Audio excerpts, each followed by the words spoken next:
What's up, world, and welcome to our show, Cuzzo Convo. We're your hosts, Renaissance Ronnie and Mo Lovely. We're here to have an open dialogue about all things Black reality TV, highlighting positivity and giving out real life accountability checks. So grab your seat and whatever you need, because we about to dig in.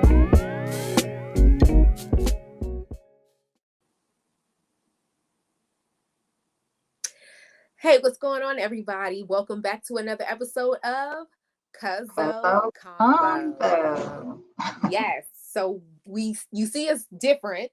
We are actually doing things a little different today. Doing little things different. So we are deciding to come to you from our own homes today. So we are grateful that you were here. So welcome back. And if you are new, hey, Distant Cuzzo, welcome. I am your host, Mo Lovely, and Renaissance Ronnie. Yes. So let's go ahead and jump in. So we're not going to waste no time. We all know why we're here. This episode. Yeah, it's like there's nothing else to discuss. It's nothing really else to discuss. So right. Normally we definitely start off with positives, and like I said, honestly, it's getting real hard when it comes to the positives. But wait, there's some positives. I mean, yes. Kimmi, just the effort that Kimmi put into bringing them together to try to get back to the old them. That's positive in itself. Yes. And I would say I do like the fact that she actually went to go visit Destiny. She's like, "What's going on?" And the thing is that I'm seeing that a lot of people, even though I feel like Destiny has stated that she doesn't necessarily feel that Mel has been a real friend to her, I feel like it's the total opposite of everybody saying like, well, when are y'all going to get this together? Because even when you think about like Martell and her and him being like, yeah, even though I told you that about it, but I do hope that it works out for you guys. And then Kimmi saying like, what? I know y'all have had y'all issues, but like, we can get past that. Like, let's get back to, so just that. I love that whole thing with Kimmi just saying, listen, like, you and even I had an issue, but we got past it. And so we are where we are today because we decided to be too mature. Well, she's no longer with the chicken man, so I guess that don't even matter, right? Her and Kimmi's beef. She's not with Lil Barbecue no more. Right. Her and Kimmi's beef is not even valid because she ain't even with the chicken man. Right. Or the man is the chicken. Yes. So with that being said, I think that everybody really truly wants to see, I won't say everybody, but I think there's a lot of people that's saying, hey, Mel, go your separate ways, leave Destiny alone. She's messy, she's whatever. And then you have people, at least within their circle, that are saying, y'all need to work this out because whatever's going on, rather from the internet streets to whatever y'all going on, whatever, like you need to work it out. So, again, always holding it down. Good old Kimmi saying, we too grown for this. This is very high schoolish. It's very immature. We got to get to a resolve here. So, So yeah, definitely a positive always. Yes. And wait a minute, I think it was positive too that Kimmi brought in Tiffany as like the bartender. Like this is it got messy, but the mess didn't involve Tiffany. So I think that was positive. Yes, Tiffany was, and you can definitely tell that Tiffany was very happy. She was just, she was like, I'm just going to be here. Yeah. So yes, I'm glad that Tiffany stepped back on this one. Kudos, Tiff. Yes. Like, I'm just going to be an observer. Mm-hmm. And I'm going to let y'all figure this all out. So good job for that. And again, we all know she might have said something. She might have put her 2 cents in it. Tiffany is like, y'all have enough drama. I don't have to get it started today. I don't have to. I don't have to like throw people under the bus or say dramatic stuff. Like y'all got your own drama going on. I don't have to. Exactly. So good for Tiffany. Yes, good for Tiffany. Thank you, Tiffany. So yes. So child. Yes. First of all, okay, I know. We done with the positives. Mm-hmm. Tisha came in there. Tisha came in there. She was ready. You sound like Stormy because Stormy she calls her Tisha too. Yeah. I don't understand what Tisha's problem. I was like, who is Tisha? And I'm like, she's saying. I've been watching Mississippi a little bit too long. Yeah, Tisha. Tisha was ready. ready. You, Stormy. Right. Tisha had her tennis shoes on. And her pink Barbie dream world pants that didn't fit. I'm sorry, Tisha. That was You know how sometimes your pants be so tight that you can't pull them up all the way, and so you got that little baggy part in the crotch. Yeah. That's what was happening. I was like, what in the Malibu Barbie dream house world is this? Because if she did get it started, her pants would have split like in half. Exactly. I said, honey, this is giving too much plastic, tight plastic. It's not. It's just, it wasn't a good look at all. Like, I mean, I guess it would have been cool if it fit, but it didn't even fit. And I was like, Marceau let her walk out like that. Like, I just felt like I thought the Galentine's Day thing was like it. I felt like everybody else kind of dressed up. Right. Well, I mean, Stormy was kind of dressed down, but. Yeah, everybody had like their little red dresses on and everything. And then here come Tisha. Dang, Stormy. You know what, Stormy? I gotta stop watching your lives. Yes, Tisha came in. But I don't know, because she definitely came in with an energy. She definitely came in with a type of energy like, yeah, I got my white shirt on. And I was like, that's shade. And then, you know, with the tennis shoes, I'm like, that's another little dig dag. Like, I'm like, something ain't right here. And it was so funny. What? Go ahead. I was going to say, it was so funny that Kimmi said, you know, about the not calling people out of their names. And she was like, so don't be saying like girl and child and all that. Mm-hmm. And then Tisha said, well, can we say bitch? And the funny thing is, she was the one who ended up being called a bitch, not her calling. And then got up like, yeah, and then was upset about it. I'm like, girl, what's really going on here, Tisha? Right. Tisha? Yes. What were you gonna say? Go ahead. No, I was specifically talking about Tisha and Mel. So when Mel came in, right? And she was like, I haven't seen Tisha in months. And she had nothing to say. She just was down there looking at her phone. I don't know how I felt about that. Because it's like, Mel, you know the energy that, you know what you've been saying. You know the energy that you've been putting out there. Like you saying you ain't really messing with Tisha right now. And of course, you understand that it has obviously gotten back to her. So although me personally, when I know if I'm going to a place, even though it's people, there may be people in there that I don't really rock with or anything, I kind of like give a general hello. Like I say, hey y'all, instead of like individual hello, so nobody can say, oh, she's. So I just say like, so I just give a general hello to everybody. But isn't it that when you enter the room, you're supposed to speak to the people that's already been there? Correct. Yes. Common courtesy. So maybe Mel should have extended the hello, like, hello, Tisha. Like, you know, what's up with you? Right. But I mean, I guess it was shady on both ends. Yeah. Yeah. She definitely, you know, definitely, like I said, I'll say this. I think that Tisha definitely had an agenda. And I think that she said, I'm going to come in here and, you know, I'm depending on who shows up first, I'm going to be good. And then once this woman shows up, it's going to be, my whole energy is going to shift and change. And she was just like, oh yeah, we're not going to act like we friends. Right. When Destiny walked in, she definitely popped up and she did. She got right on up and was like, oh, hey.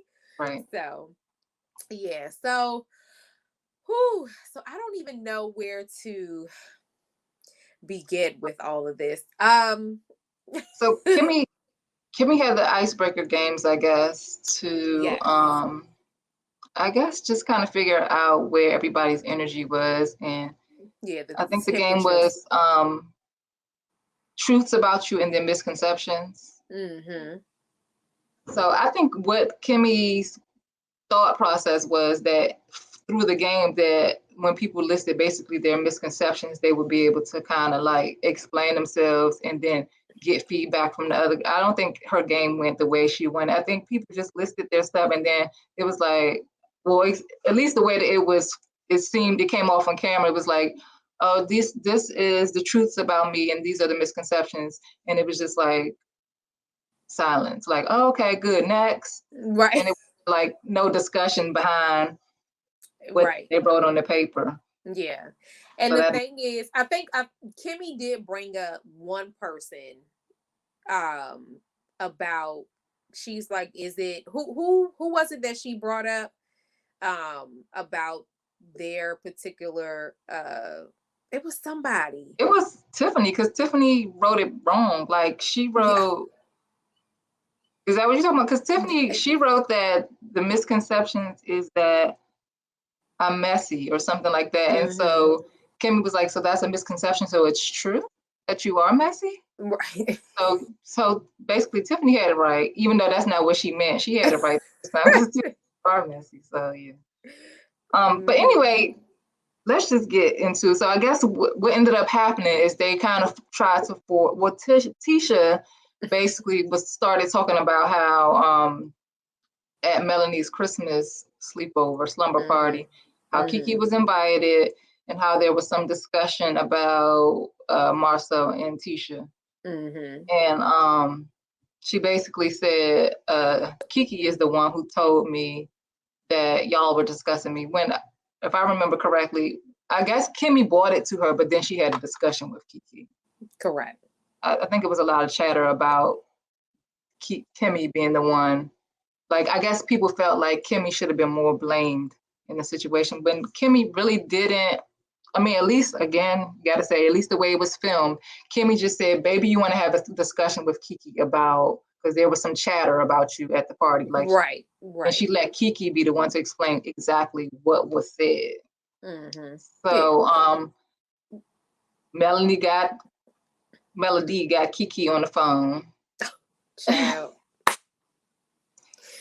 And he said, hey Kiki, were we yeah, I don't that unfortunately that scene just did not go, that phone call did not go well at all, especially on Kiki's side, because it just was a little all over the place. Yeah, but we did find out that Mel knew Kiki before Tisha. But I mean, I'm with Tisha on that one. Like, that does that even really count? Like, it's plenty of people that I knew before whomever, but then that doesn't mean the other person haven't developed a friendship since and aren't closer. But absolutely. Yeah, that kind of feels. I don't even know if they even got any real resolve out of that, because Kiki kind of never really fessed up to anything. It just was confusing. The whole dinner was confusing. Like, people were yelling over top of each other. You couldn't understand what was being said or what. Went from Destiny and Mel trying to talk to Destiny and Stormy's blow up. It just, Right. So, and according to Stormy's live too, she stated that they have been there filming for hours. And she said that, when you actually look at it, it's a lot, there's a lot of pieces that are missing. So again, the people in the editing room, they just going, they were fishing through to be like, so how do we condense this 4 to 5 hour shoot scene into this, it ends up being maybe 10 minutes of the show, because I know part 2 is coming up this upcoming weekend. So yeah, I mean, I felt like I got to understand it better from watching Stormy's live, but at the same time, I can say that it is one thing I didn't like about the interaction between Stormy and Destiny, and that is Stormy bringing their financial situations into it. Like, basically, you can't see me because I got too much money to be like. It was like a, it was a shade moment, like, you broke and I'm not type of situation going on. We know you got money issues, Destiny, and you know that I'm very rich. That's what it was given. Yeah. Well, again, she felt, unfortunately, she said that she felt like she was being mocked. And, I think that it just, again, it's just that whole, like, dig, you going to do it this way, then I'm going to come at you this way. I guess the saying is, like, when you're in the midst of an argument, people going to pull out they're going to hit below the belt and all of that. So I guess that's true. Yeah. But Yeah, it was unfortunate. And I will say that on the flip side, again, looking at Destiny's Storm, live, Stormy. Stormy, yeah, sorry, Yeah. Stormy's live, that she pretty much talked about why she thought that energy was brought to her at the dinner, Well, which was. we can talk a Mm-hmm, little bit about it. What did mm-hmm. Stormy say? Yeah, so Stormy pretty much said that, that either earlier that week, or Yeah. yeah, that she had reached out to Destiny, had reached out to her about a sponsorship, Yeah. and the sponsorship was a big pretty penny. And she said, 15K. hey, listen, I'm going to reach out to my VP, do things accordingly. And the VP came back and said, no, it's not worth it for us. The deliverables are not worth it, so we're not going to do it. And so she said, there may be a possibility that Destiny thought, because I knew and know what's going on between her and Mel, that she might have thought like, oh well, this is why she's not sponsoring, because And sponsoring. that's valid. Stephanie, where am I coming up with this? Destiny probably was like, oh yeah, okay, because by her, she had sponsored before, Mm-hmm. so this time around she didn't, and so probably in Destiny's mind, she's like, oh okay, she's team male, and so she trying to do the sponsorship this year. Yeah. So she probably went in with an attitude with Stormy. Yeah, and the thing is, though, I'll just say this, his accountability check. I just feel like, again, especially as women, but business women on top of that, that could have been a conversation. Yeah. And my thing is that if she thought that there was something that was going on between, because this is the other thing. I don't, what outside of business do you and as far as Stormy and Destiny, what is the relationship, right? So my thing is it could have been a conversation. You could have said, okay, I'm just putting this out here. Is this, or was this decision made because Mm-hmm. of what's going on between whatever? Now, granted, you have people who are going to be dishonest, but if just from what we've seen of Stormy, and even like she said on her live, she's I doubt that she would have lied to I was about to call her Stacy. I doubt that We're tripping with the names today. I know. I doubted that she would have lied to Destiny. I think that she would definitely be like, listen, whatever you and Mel got going on, yes, that's my friend. Yes, we cool. I know that there's some things going on, but that has nothing to do with me. Because remember too, Stormy also stated that she said out of all the years that she's known Mel, she said that she's never come to me and she's talked to me about any of the girls on the show. She's like, that's just never been a conversation. And a part of that is, a part of the reason why she probably did that too is because, remember, that Mel, Stormy gave Mel a brand ambassador deal, right? For her line. So she's probably thinking like, I'm not going to mess up my coins to be messy and come to you and talking about all of this and all that jazz, when you might look at me sideways if I do so. So mature of Mel to say, nah, we're not going to, we're not doing that. Like, I'm going to keep focused on you. You picked me. You chose me for a reason. And I want to make sure that I remain in your good graces. So I'm not going to come to you with all of that. So I definitely believe Stormy when she said, like, that girl ain't never talked to me about none of these girls, Right. And so, and what she also stated was that, she said, so when, I don't know if you remember, but she said, me and Tiffany was looking at each other the whole time. Like, this is why we're here. This is what's going on. Like, what's really going on? Yeah, she said that she really just wanted to get to the bottom of, like, they had been there for hours. She just wanted to get to the bottom of the situation between Destiny and Mel. And she said at one point they just like stopped talking. Like yes. Nobody was, it was like, what's the issue? Say something? They was like, no, I'm done. You gonna say something? No, I know. Okay, well, yeah. And I mean, I can understand that because, like, especially as a breastfeeding mother, child, when them breasts get full, that's a whole nother story. And you be like, ooh, especially when you in your more earlier stages, like when you start to, where I am now, like, yeah, I don't really feel it like that no more. But You think she had to leave a couple of times to go pump? Yeah, yes. That stuff ain't no joke. Them things, them breasts fill up, baby. Whew, that's a whole nother. Yeah, that's not a comfortable feeling. So I can understand the annoyance and being like, we need to do something. We either need to talk about something or we need to say this scene is done, finito, because I need to roll. But yeah, so so I definitely I'm grateful that Stormy explained, what was happening. Again, it's reality TV, so you have to take it for what it's going to give you. So I'm grateful that she definitely explained her side. I'm also grateful that she stated too that she said, I don't think that Destiny's a bad person. I think, and she said, I did want to, once they took Destiny away to cool off or whatever, she said, I did want to really ask her, you okay now? She said, because I would ask my mother if she had threw a fit or something was going on she said, but I knew that I was going to probably start something again. So I love that. Even though a lot of people I've seen just on the online streets talk about like, oh, this might not be a good look for Stormy. Her business might be at risk. She needs to kind of maybe remove herself from the show.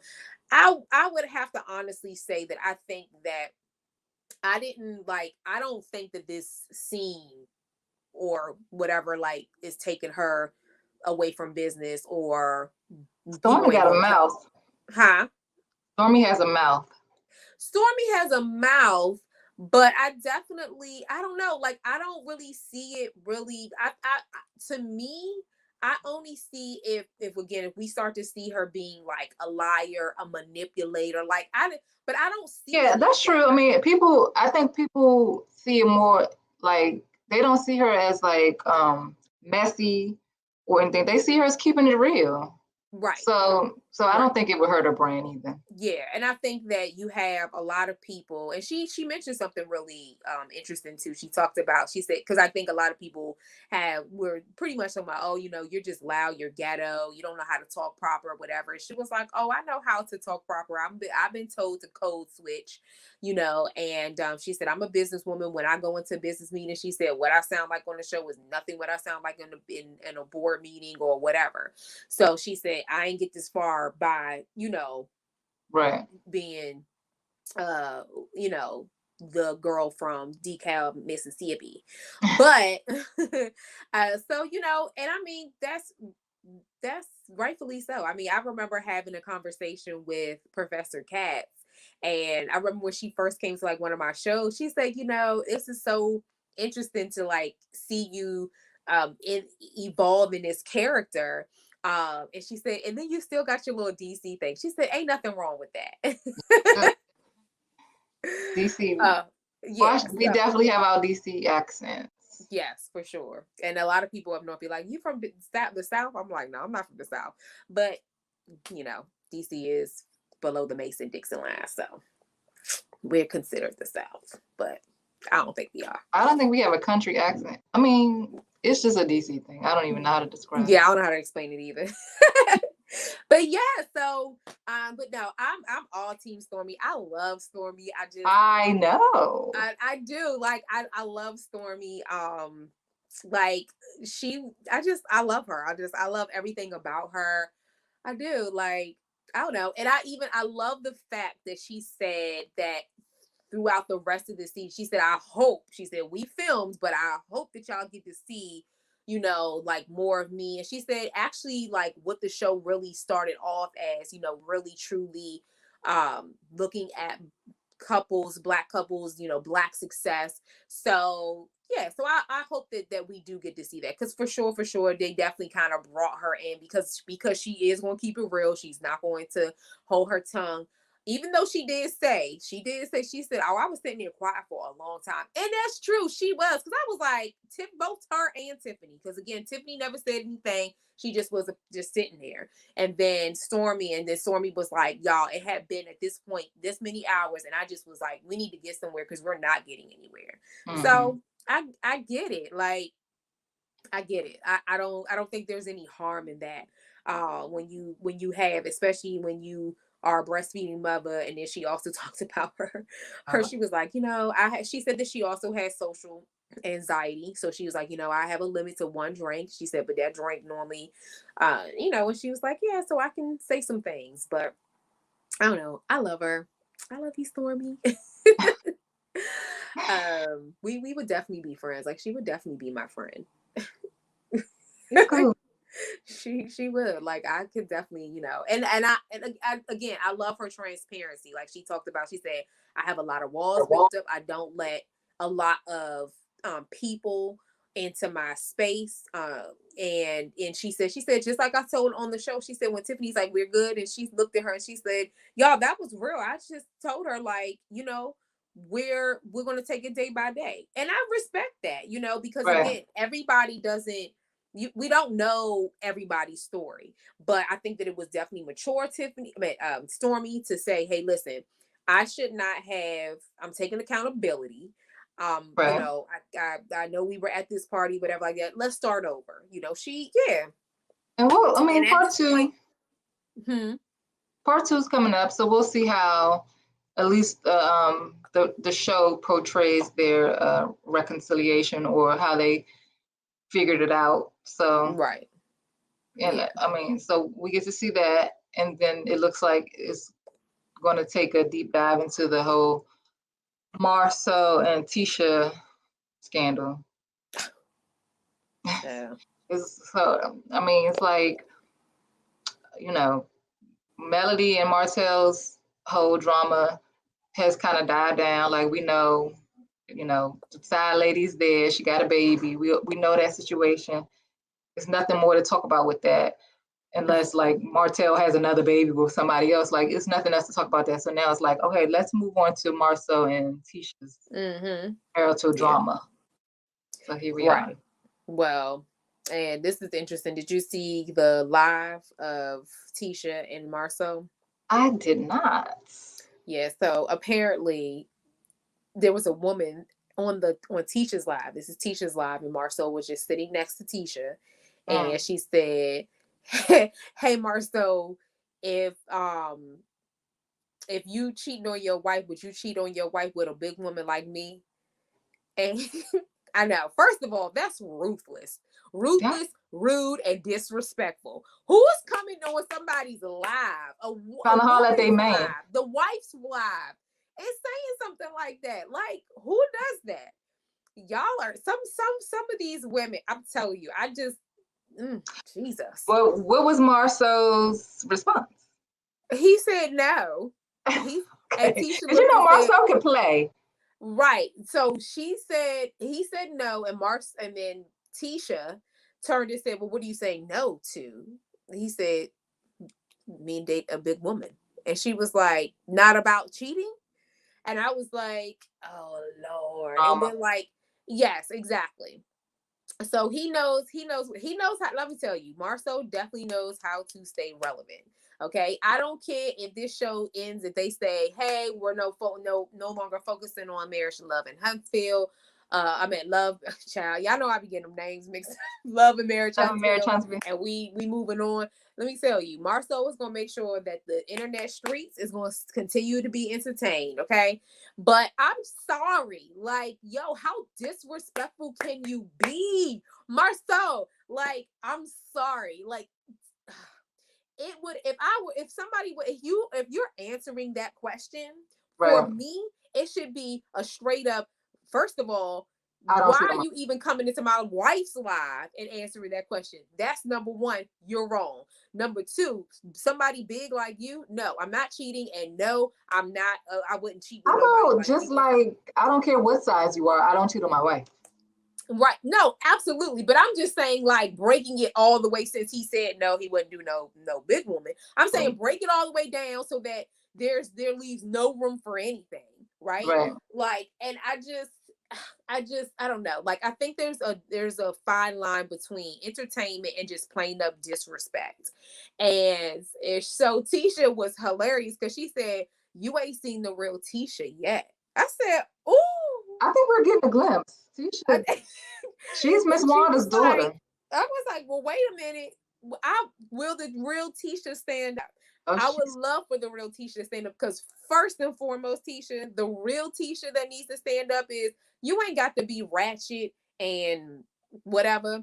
The real Tisha, I would love for you to just bow out and walk away, and let that man simmer in his foolery and his little trickery and whatever, all his little things. Let him simmer, and then come back when he realizes what he's lost. Because I don't.